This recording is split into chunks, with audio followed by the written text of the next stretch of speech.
मोदी के जो अनभक्त है वो क्या कह रहे हैं, ओ इसराइल ने बहुत अच्छा किया, मुसलमानों को काट दे, मुसलमानों को ये करना। आप इंडिया को छेड़ के तो देखें, वो आपकी ऐसी तैसी बैठ जाएगा। ठीक है, हम इंडिया के गुलाम हैं। अल्लाह के नबी सल्लल्लाहु अलैहि वसल्लम ने फरमाया जैसी कौम वैसा हुक्मरान। हम खुद नहीं, ठीक है, हमें हुक्मरान भी अच्छे नहीं मिलेंगे। सही है, हम इंडिया के गुलाम हैं। ठीक है, हम अमेरिका के गुलाम हैं।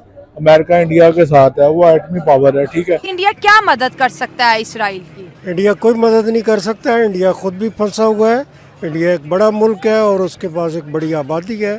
इंडिया का ये सारा भरम जो है, अब देखें ना, इंडिया के सर पे बैठा हुआ है चाइना, रशिया, पाकिस्तान। इसराइल की कितनी मदद करेगा? देखें जी, एक पहली तो इम्पोर्टेंट बात मेरी नज़र में तो ये है ना कि इसराइल ने सिर्फ इंडिया से ही क्यों हेल्प मांगी।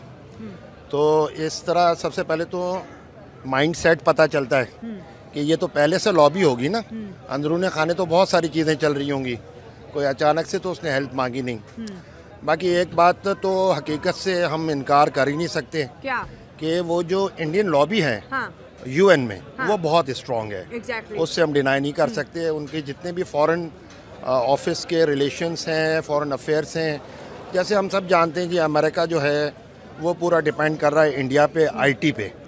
तो और इंडिया इकोनॉमिकली भी बड़ा हुआ है, स्ट्रॉन्ग है जी। अब ये हेल्प कर सकता है। उनको ये डर होगा कि अगर हम पे नेक्स्ट हमला हुआ इसराइल पे बड़ा, तो हमें डेफिनेटली एक अल्टरनेटिव जगह तो चाहिए होगी ना, जहाँ से हम ऑपरेट कर सके अगेंस्ट फ़लस्तीन। जानते हैं कि अमेरिका जो है वो पूरा डिपेंड कर रहा है इंडिया पे, आईटी पे। तो और इंडिया इकोनॉमिकली भी बड़ा हुआ है, स्ट्रॉन्ग है जी। लानत है, मैं कहता हूँ ये अमेरिका, यूरोप कंट्री सब पे लानत है। मैं कहता हूँ इन्होंने दिखा दिया, ये नंगे हो गए हैं। इन्होंने अपना चेहरा दिखा दिया कि मुसलमानों की, इनके दिल में मुसलमानों के लिए कितनी दुश्मनी है। और एक डोनाल्ड ट्रंप व्हाइट बंदर का ना परसों चौथ चला था, ये ऐसे ही चलाना है आपने, white monkey, Donald Trump white monkey. वो क्या कह रहा है, वो कह रहा है मुझे इक़्तिदार मिलेगा ना तो मैं अमेरिका में एक मुसलमान को भी नहीं आने दूंगा। काश कभी ये मुसलमान ममालिक इकट्ठे हो जाए ना, यकीन माने आप, ये 54 मुसलमान ममालिक है। हम हमेशा उम्मत मुस्लिमा का, हम हमेशा अपने ओआईसी का, हम हमेशा अपने अरब ममालिक का चूरन क्यों बेचते हैं? वो हमें मुंह तक नहीं लगाते, हमें वो मुंह नहीं लगाते। मैं कह रहा हूँ सही कह रही हूँ, इसीलिए तो मैं दुआ कर रहा हूँ काश कभी इकट्ठे हो जाए। मैं यही तो कह रहा हूँ कि नहीं इकट्ठे, लेकिन काश कभी इकट्ठे हो जाए। इसराइल और फलस्तीन की वॉर तो हमारी नहीं है, लेकिन हम कहते हैं मुसलमान मुसलमान का भाई है, तो उनकी जो वॉर हुई वो हमारी वॉर हुई। मुझे बताइएगा कि हमने फलस्तीनियों और गाजा के मुसलमान बच्चे, बूढ़े, जवान, औरतें, इन सब के लिए क्या किया अभी तक? हमने कुछ भी नहीं किया। अल्लाह पाक उनकी मदद करे, बड़ा जुल्म हो रहा है उनके साथ। ठीक है, हम तो इतना भी नहीं कर सकते कि हम उनके लिए KFC छोड़ दें, मैकडॉनल्ड छोड़ दें, पेप्सी छोड़ दें, कोक छोड़ दें, नेस्ले छोड़ दें, क्योंकि जो उन पैसों की गोली बनती है ना, वो जाके मुसलमानों को बचती है। हम ये भी नहीं कर सकते, जहाद भी लाना हम पर फर्ज हो गया। हम वो तो बड़ी दूर की बात है करें, हमसे ज्यादा तो ईरान उनकी हेल्प कर रहा है। हमें जिहाद कर लेना चाहिए। जहाद हम पे फर्ज हो गया, मुसलमानों पे जहाँ भी आए तो हम पे मुसलमानों पे। अभी तक एक स्टेटमेंट तो दी नहीं, जिहाद कहाँ से करेंगे? हमारे हुक्मरान आपको पता है वैसे ही गुलाम है उनके। जय हिंद दोस्तों। तो ये हैं पाकिस्तानी लोग जिन्हें आपने सुना। पाकिस्तान के लोगों का कुछ का कहना है कि कश्मीर में भारत जुल्म कर रहा है मुसलमानों के साथ। भारत हमास के खिलाफ नहीं है, भारत मुसलमानों के खिलाफ है। कुछ लोग कह रहे हैं कि भारत कभी कुछ नहीं कर सकता, भारत तो सिर्फ बयानबाजी करता है। इजराइल मतलब इन्होंने इस लड़ाई को जो हमास और इजराइल की चल रही, इसे मुस्लिम बराबर से गैर मुस्लिम कर दी है। हालांकि इसमें मुस्लिम और गैर मुस्लिम का कुछ नहीं है। इजराइल एक आतंकी संगठन की ठुकाई कर रहा है और ये युद्ध भी नहीं है, सिर्फ ठुकाई हो रही है एक तरफा। पहले क्या था कि ये लोग घुस गए इजराइल में अचानक से और इन्होंने जो इनको करना था वो इन्होंने कर लिया, लेकिन अब इजराइल ठुकाई कर रहा है।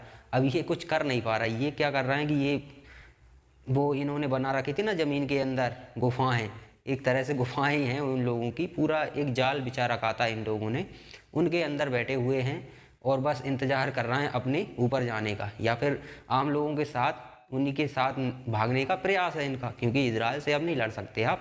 इजराइल तो 4-5 लाख उसके सोल्जर्स खड़े हो गए हैं और ऐसी ऐसी गन मशीन है उनके पास कि कई किलोमीटर दूर से ठोकेंगे तो चीतड़े उड़ जाएंगे, और ऊपर से बॉम्बिंग कर ही रहे हैं वो।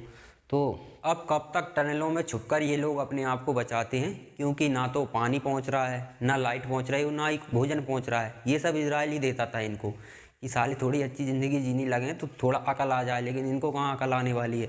दुनिया भर से इनको इतना पैसा मिलता है मदद के तौर पर। अगर ये चाहते उस पैसे को विकास के तौर पर लगाना तो ये हमास को स्मार्ट सिटी बना सकते थे, लेकिन इन लोगों को तो जिहाद करना था। तो फिर अब करो जिहाद, टनलों में छुप कर क्यों बैठे हो?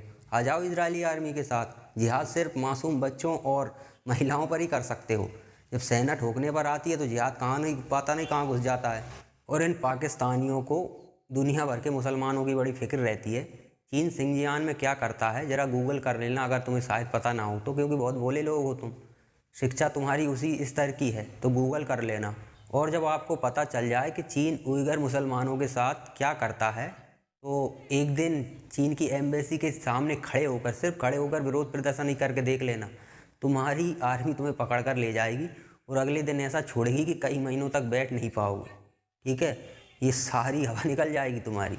चीन से धन मिलता है, क्या मिलता है? डॉलर। इसीलिए चीन के खिलाफ तुम्हें क्या, दुनिया का कोई भी मुस्लिम कंट्री आवाज़ नहीं उठा सकता। तुरंत डॉलर बंद, चीन की पॉलिसी है। चीन के खिलाफ तो चीन में क्या बाहर भी कोई नहीं बोलता। तो ये भाईचारा उधर ही रखो। तुम्हारा सबको पता है कि तुम क्या करते हो क्या नहीं करते हो। ठीक है, दुनिया का सबसे बड़ा ऑयल कंज्यूमर है चीन, दुनिया का सबसे बड़ा। उस हिसाब से तो शायद भारत हो सकता है, क्योंकि भारत की आबादी भी बहुत बढ़ गई है। पुराने आंकड़ों के हिसाब से चीन ही था। तो भारत हर साल 16 लाख करोड़ रुपए का ऑयल खरीदता है। कितने का? 16 लाख करोड़ का। ठीक है, तो स्वाभाविक है इतने का ही चीन में खरीदता होगा। तो सऊदी अरब है, यही कंट्रियां ऑयल बेचती हैं। तो कोई 3 लाख करोड़ लेता होगा, कोई 2 लाख करोड़ लेता होगा हर साल। इतना पैसा तो ऑयल बेचकर इनके पास आता ही है। वो बंद हो जाएगा। ठीक है, भाईचारा साइड में वो बंद हो जाएगा। इसलिए दुनिया का कोई भी मुस्लिम कंट्री चीन के खिलाफ नहीं बोलता। और स्वाभाविक है भारत की पहले सरकार इतनी स्ट्रॉन्ग नहीं हुआ करती थी, अभी की सरकार काफ़ी स्ट्रॉन्ग है। तो इसने, जैसे कि अब पाकिस्तान के लोगों को सोचना चाहिए कि पहले ये सऊदी अरब जाते थे, 2-3 बिलियन डॉलर मांगते थे और इन्हें मिल जाता था। अब क्यों नहीं मिलता? क्योंकि अब भारत नहीं मिलने देता। सऊदी अरब अब 16 लाख करोड़ रुपए का साल का हम ऑयल ख़रीद रहे हैं। तो पहले तो हमारा सऊदी सबसे बड़ा ख़रीदार हम सऊदी के थे, उस समय से सबसे ज़्यादा हम सऊदी से खरीदते थे। तो भारत सरकार ने स्पष्ट शब्दों में सऊदी को बता दिया कि अगर तुमने पाकिस्तान को पैसा दिया तो जो 3-4 लाख करोड़ हम साल का तुम्हें देते हैं वो मिलना बंद हो जाएगा। क्योंकि तुम जो पाकिस्तान को 1-2 बिलियन देते हो ना, वो उससे अपनी जनता को खाना पीना नहीं देते हैं, वो उससे टेररिस्ट तैयार करते हैं और फिर उन्हें जैसे तैसे भारत में घुसाते हैं। तो यदि तुम्हें 3-4 लाख करोड़ चाहिए हर साल, तो फिर तुम्हें हमारे हितों को तो ध्यान में रखना होगा। पाकिस्तान को तुमने पैसा दिया तो फिर इधर हम हमारा पैसा वापस करना शुरू कर देंगे। तुम्हें दे रहे हैं, किसी और को देंगे। ठीक है, उसे देंगे जो हमारे हितों के खिलाफ ना हो। और सऊदी को कोई भाईचारा किसी को नहीं है दुनिया में, सबको पैसे से मतलब है। तो उन्होंने कहा ठीक है कि नहीं देंगे 1-2 बिलियन की तो बात है, उधर नहीं देंगे, इधर तो कई लाख करोड़ का नुकसान हो जाएगा हमारा, और वो भी हर साल का। ऐसा नहीं है कि हमेशा के लिए दिया जाता हो, हर साल 3-4 लाख करोड़ रुपए दे रहे हैं हम ऑयल खरीदने का। और सऊदी अरब थोड़ा समझदार भी है। सऊदी अरब अपने यहाँ सुरक्षा प्रोवाइड कराते हैं। सुरक्षा से क्या होता है, टूरिस्ट आते हैं, टूरिस्ट आएंगे तो पैसा देंगे। पाकिस्तान की स्थिति क्यों है? पाकिस्तान में कोई घूमने जा सकता है? असंभव है, कोई नहीं जा सकता। क्योंकि कब कौन सा 72 हूरों का आशिक मिल जाए कोई पता है क्या? पाकिस्तान में सुरक्षा की तो कोई गारंटी है ही नहीं। जहाँ सुरक्षा की गारंटी नहीं होती वहाँ टूरिस्ट कभी नहीं जाते। और कई देशों की तो इकोनॉमी टूरिस्टों पर टिकी होती है। पाकिस्तान में देखें तो कितने सारे हिंदू मंदिर हुआ करते थे। एक कोई सा मंदिर लेते, उसे थोड़ा, उसमें 1-8 करोड़ रुपए लगाते, उसे थोड़ा भव्य बनाते, तो भारत से कम 10 करोड़ हिंदू हर साल, 10 करोड़ एवरेज मान लेते हैं 100 में से 10 करोड़ हिंदू तो जाते ही जाते। और एवरेज देखा जाए तो एक व्यक्ति यदि 5,000 रुपये भी खर्च करता है तो 10 करोड़ का लगभग 50,000 करोड़ के आसपास होता है। तो 50,000 करोड़ तो टूरिस्ट पाकिस्तान को दे दिया करते। ठीक है ना, 50,000 करोड़ की भीख भी नहीं मिल रही इस समय तुम्हें। 50,000 करोड़ की छोड़ो, 2-4 हज़ार करोड़ रुपए की भीख भी नहीं मिल रही है इस समय। वो मांगने की ज़रूरत नहीं पड़ती। लेकिन एक मंदिर नहीं बचने दिया तुम लोगों ने, सारे मंदिरों को तोड़ दिया। मंदिर हो, चर्च हो, गुरुद्वारे हों, ऊपर से कुछ तो मस्जिद से भी गिरा देते हो। वो भी उन्हें भी काफिर बताते हैं ये लोग।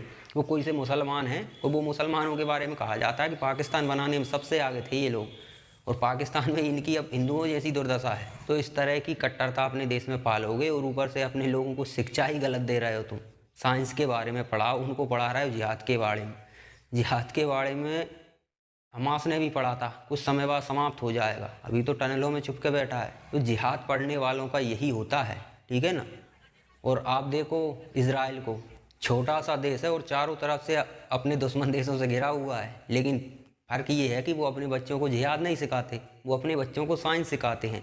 जिस कारण से जब 7,000 रॉकेट एक साथ फायर किए जाते हैं तो 6,500 रॉकेटों को तो हवा में ही मार गिराया जाता है। ये फ़र्क होता है। और अब बम गिराए जा रहे हैं इजराइल द्वारा, तो उधर जिन्होंने जिहाद पढ़ा था वो बम्पों को रोक नहीं पा रहा है, वो बेचारे टनलों में छुप कर बैठे हुए हैं कि कैसे ही कोई बचा ले। और जिहाद किसे कहते हैं? जज्बा। और जज्बा किसे कहते हैं?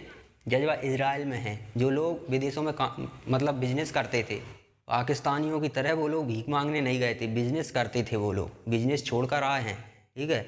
और इजराइल के पीएम का बेटा तक बंदूक उठा के सेना की वर्दी पहनकर निकल गया है, इसे कहते हैं जज्बा, ठीक है। जज्बा ये नहीं होता कि कोई बैठा है कतर में, कोई बैठा है ईरान में और वहाँ से हमास के लीडर बयानबाजी कर रहे हैं, इसे जज्बा नहीं कहते। जज्बा इजराइल में है, जो ठुकाई अब वो कर रहा है ना, इसे कहते हैं जज्बा। और पाकिस्तानियों के अंदर इतना ही जज्बा है तो जाओ, रोका किसने है? दूसरे देशों में तो इलीगल घुस जाते हो, यहाँ जाने के लिए सरकार का समर्थन चाहिए। बड़े अजीब लोग हो यार तुम।